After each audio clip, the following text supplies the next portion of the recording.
จากวันนี้เป็นต้นไปจากวันละนี้เป็นต้นไป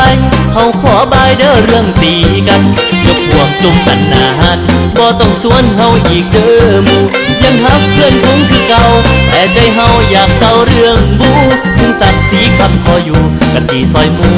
บ่ได้ทีเข้าใจเฮาแน่เด้อหมู่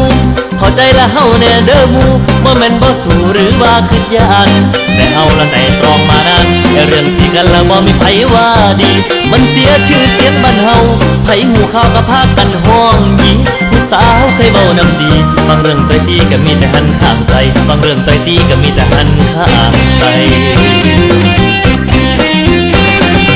ย่านผู้สาวบ่มักผู้สาวบ่มักลองเช็คเรตติ้งเบิ่งคักซุ้มเว้ายากก็มีแต่คนเปิดหน้าคนหาแฟนยากอย่างเฮาจำเป็นต้องเฝ้าปรับปรุงตัวใหม่ให้ฟ้อนอาหารมวนซื่นกับพ่อไว้ตีกันขอบายอย่าผู้สาวบ่มักตีกันขอบายญาติบ่มีไผมา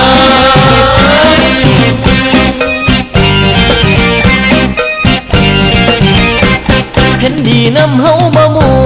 เห็นดีละนำเฮาบ่หมู่ผู้ใดมักบูผู้สาวบอกไกลพ่อหมู่ละหาเรื่องบุญบานเอาบุญเธอใดละผู้ใหญ่บ้านขึ้นยากหากพวกเฮาเศร้าที่กันยามบุญยามงานก็คือสิมวนคักผู้สาวที่เคยเบ็ดปากอาจสิขึ้นมาเฮาได้ดีหมู่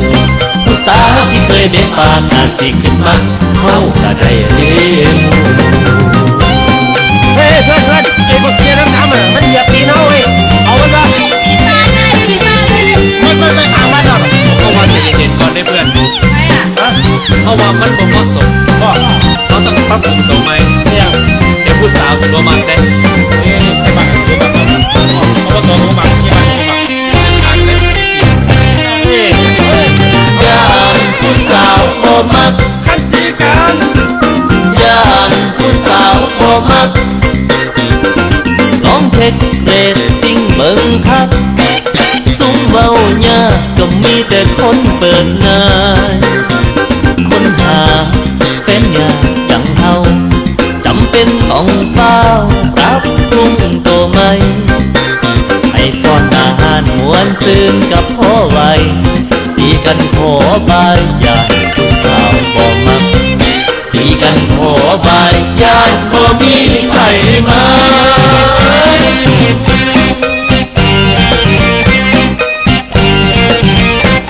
เห็นดีนำเฮาบ่หมู่เห็นดีละนำเฮาบ่หมู่ผู้ใดมักบูผู้สาวบอกไกลพ่อหมู่ละหาเรื่องบุญบานเอาบุญเธอใดละผู้ใหญ่บ้านขึ้นยากหากพวกเฮาเศร้าที่กันยามบุญยามงานก็คือสิมวนคักผู้สาวที่เคยเป็นปากอาจสิขึ้นมาเฮาก็ได้ดีหมู่ผู้สาวที่เคยเป็นปากอาจสิขึ้นมาเฮาก็ได้เด้หมู่เฮ้ยดูเพื่อนแต่ละเข้าเศร้ามีเรื่องเป็นระเบียบเรียบร้อยสาวเสียขาวเบิ่งเฮ้ยถูกต้องแล้วเพื่อนบ่ต้องตีกันเท่ากับเท่ได้แมนกลางว่า